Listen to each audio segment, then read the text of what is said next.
Internet, and today's video is going to be a book opinion, but not really. It's going to be a book rant, and this is where I'm going to complain about a book that I think is absolute garbage.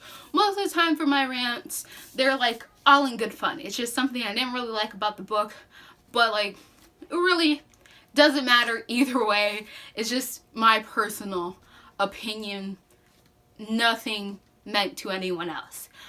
But for this book, not the same feelings. Not the same feelings at all. Like, this is rage. Pure rage when it comes to this book. And we're going to go with Tender Morsels by Margot Langon. So this book is a Red Rose, White Rose retelling. If I had known that, then perhaps I would have never picked up this book, because I actually hate that fairy tale. I can't really explain why. I've just never liked that particular fairy tale. Thought it was stupid. Hated it. Right? So Tender Morsels is about a woman who ends up taking her two daughters and living in this kind of heaven sort of place outside of reality, right? It's like this own personal heaven. And these bear men, who are like men that transform to bears, come into her little heaven and they sort of affect the life there, right? They come, they mess with it, and it like messes around. So with like the environment or stuff, or maybe like more with the consciousness of the girls that he comes and visits. Really confusing. I think I said that in the worst way possible. Point is, so that's what this book is about. Actually, so I'm gonna try to be objective with what is good about this book. So what is good?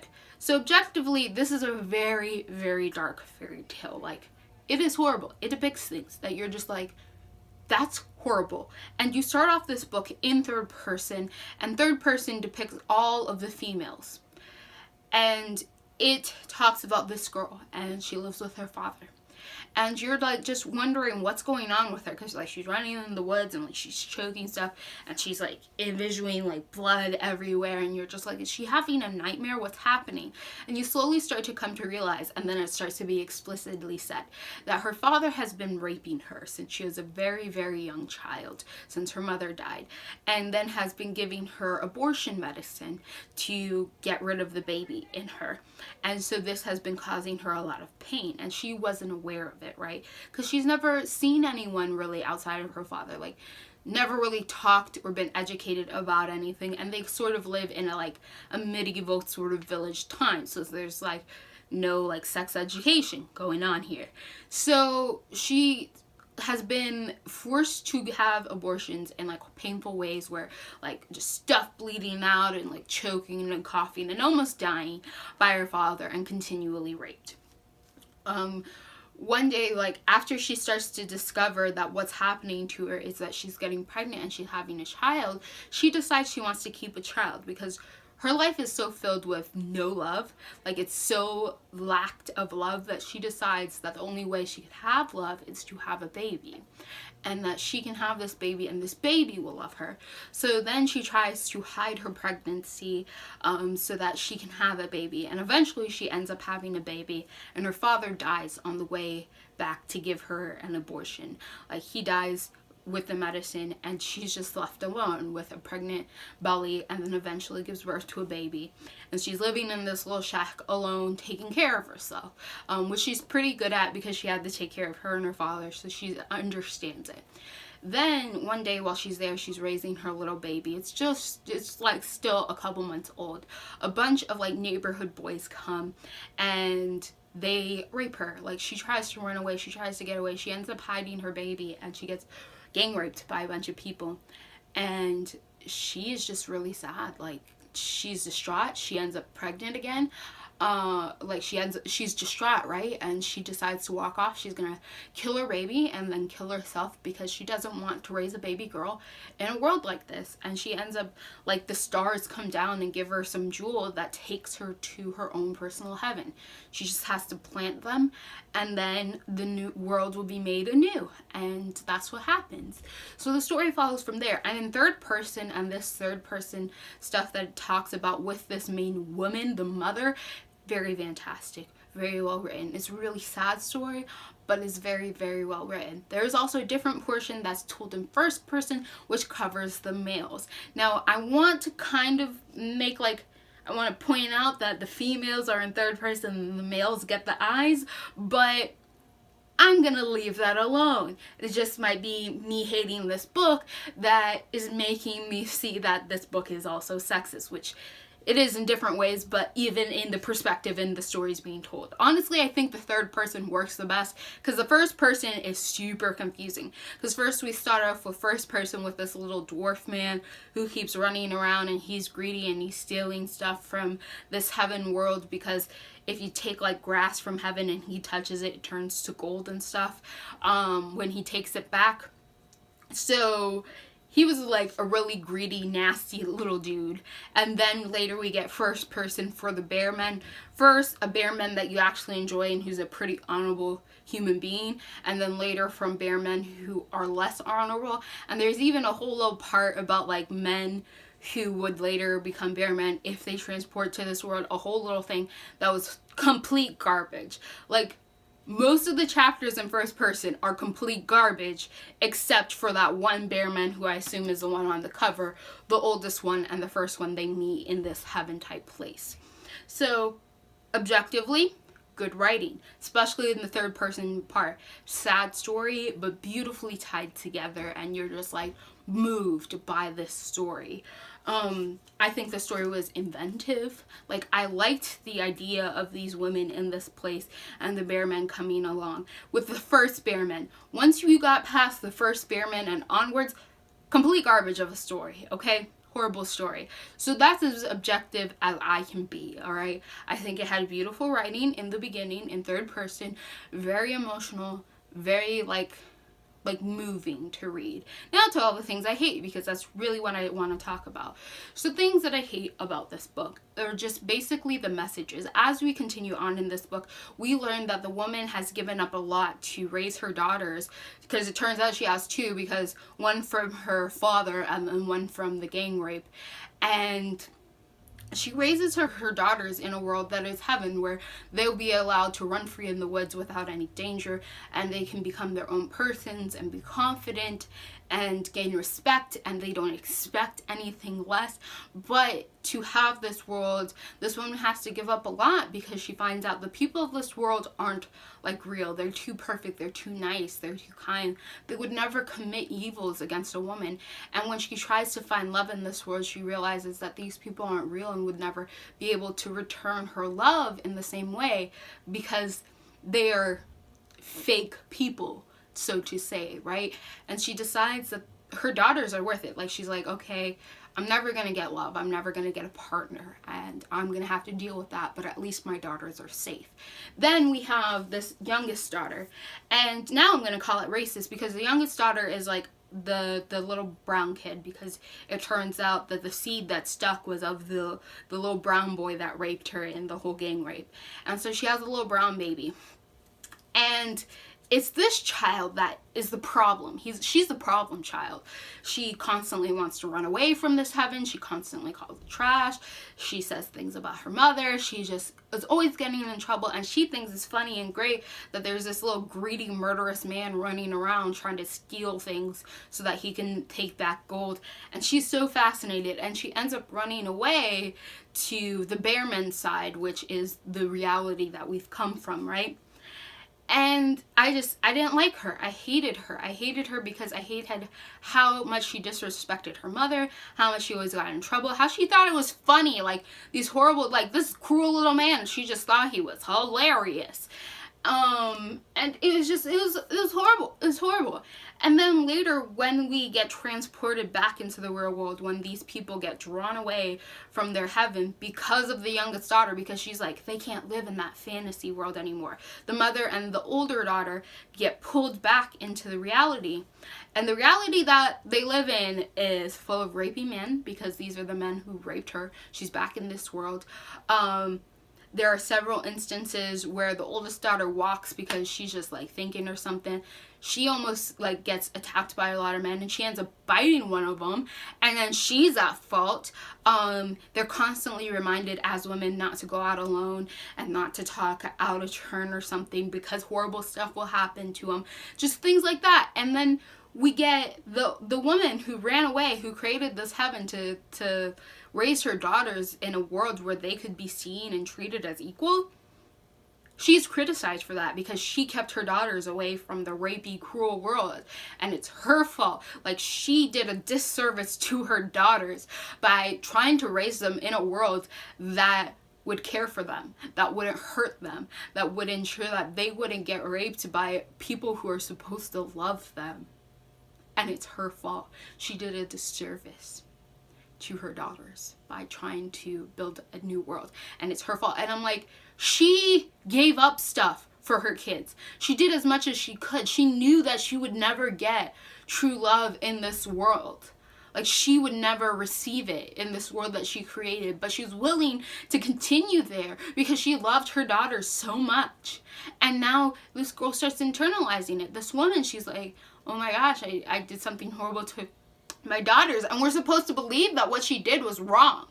That wanting to raise your kids in a better society where they can run around, where they're not forced to cower, and they're not like in trouble for defending themselves, that's bad. That's bad. And I'm just like, I wasn't there for that. We also see like the oldest daughter, she gets involved with a different bearman. We have like the first original bearman who comes along. Him and the mother kind of have like some emotional connection, even though they can't speak. He disappears, and then younger bearmen keep coming through, and one of them gets really attached to the oldest daughter, and this bear was super rapey. Like, it was super rapey. It would rape creatures in the world like other bears. It would try to rape this daughter, and it was just super rapey. And this girl was just like, ha ha ha, it's just a joke, it's just funny, ha ha ha ha ha, ha ha ha ha ha, because she didn't fully understand like what was happening. And her mom kept being like, I don't like you hanging around that dude, because she knew like that bear was no good, right? It was a no good bear. But this girl wasn't informed. So like, I can kind of see the point, because this girl is ignorant of the cruelties of the world, and therefore can't protect herself and can't discern whether or not a situation is bad. But then that message is completely annihilated later, because the whole message of this story, the whole message that I hate, is that it's wrong to raise your kids in a world where they'll be treated with respect, where they will be loved. Like, that's wrong. You're evil, because your kids don't learn, right? They don't learn about the real world. Yet those people who learn about the real world, the oldest mother who got raped a bunch, and then the youngest daughter who ends up learning how she came to be conceived, because she keeps bothering the mom about it, and the mom's like, I'm going to tell you. And she learns they don't get a happy ending. They don't. At the end of this book, they don't get that happy ending. They get pain and suffering. And it's horrible. Like, the youngest daughter is now like a witch, and she has to train, and she has to stay away from her family, and it's going to be really hard for her. Like, her life isn't going to be filled with happiness. And from the two like witches we see, their lives aren't really happy lives either. Like, they're lonely lives, and that is her future. That's all she gets. And then the mother, she's too old. She's a grandma now. She's like 30, and she lived in a heaven world where she was perfectly fed. Like, she is obviously beautiful for a 30-year-old woman. Like, you could probably tell that she isn't 20, but you know she ain't hideous like these other women. Like, I understood the whole, oh, by you're 30, you're probably a grandma. But for her, she was probably a MILF. Like, you knew she wasn't hideous. But she doesn't deserve love because she's too old now. And the bearman that she originally got attached to, he's still a young man, and his wife ends up dying. And you for a second think that he's gonna marry this girl. Like, he knows her. He fell in love with her before he got married to the woman he had children with. And you think, hey, maybe this is this chance, because this woman has wanted someone outside of her daughters that she can love and that can love her. And you're just like, maybe like this is it. This is the moment. She's gonna get a happiness. But no, the man shows up to her house and is like, hey, my wife died, as you know. And she's like, yes, you're gonna ask me to marry you. And then he's like, can I marry your oldest daughter? She's really hot and I would like to marry her. Let it be known that this daughter was somebody that he knew as like a 7-year-old. Like, it's super creepy in my opinion. And this woman's heartbroken. And then she comes up with the idea that no one outside of her daughters are ever going to love her, and that children are created to love their parents, and that a parent can't have anybody to love them outside of their kids, and that's why they have kids. And she's just like bittersweet about it, and she's like, well, I guess that's what I deserve in life, and that's just gonna be my life is.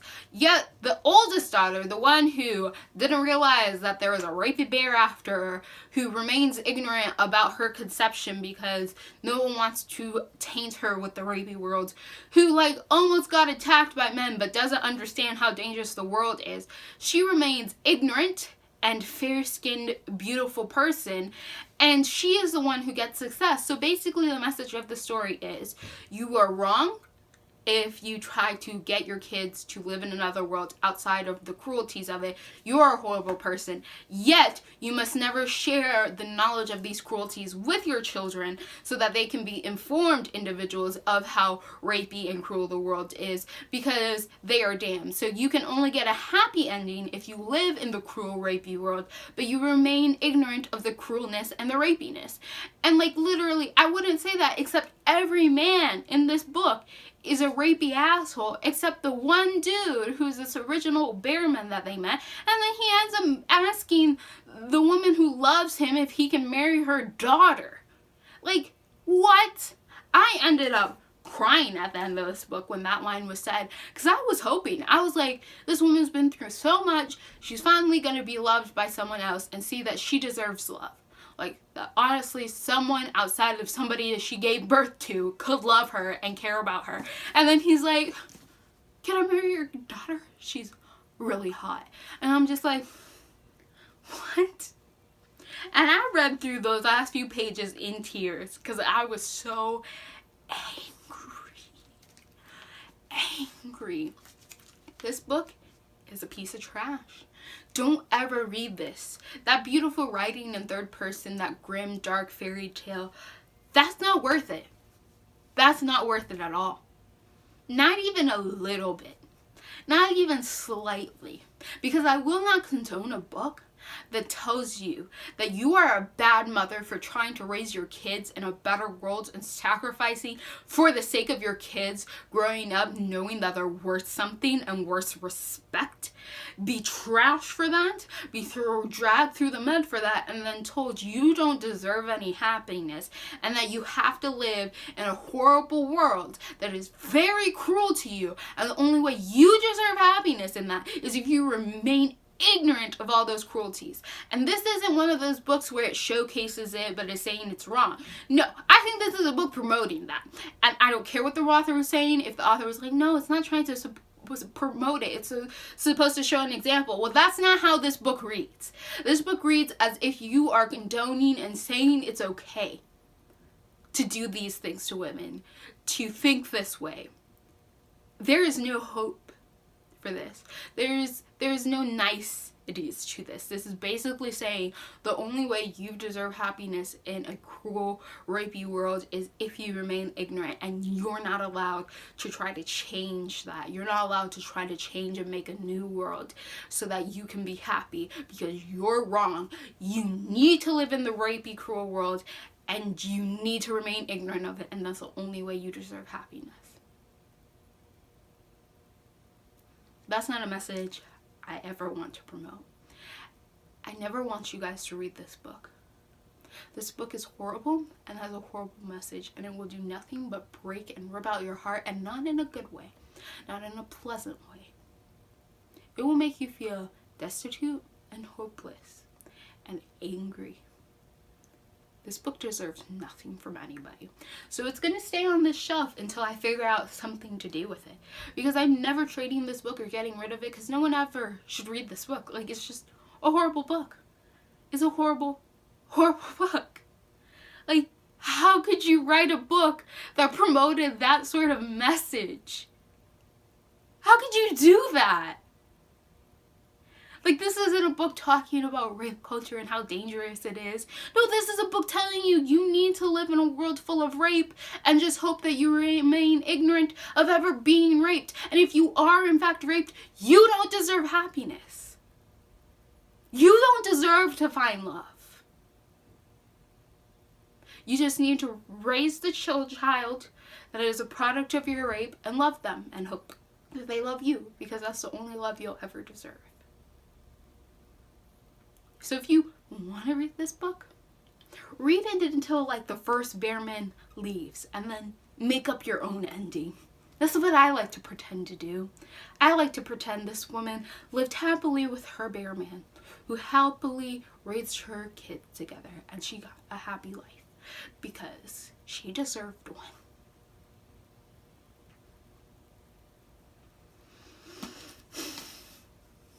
I don't know what else to say. I'm just really mad. I hope my points got across. This is a really hard book for me to talk about, just how much I hate it. I've never hated a book as much as I hate this one. Like, I dislike a lot of things, and you've heard me complain about stuff and just like diss on stuff. But those aren't things that I hate. I just dislike them. But this, I can honestly say I hate with a passion. With a passion. Like, seeing the name angers me. Thinking about it angers me. And I can't handle it. So I'm going to end this video. And if you like what you're seeing here and you want to continue to see more, click all those bunnies down below, and goodbye, internet. Bye.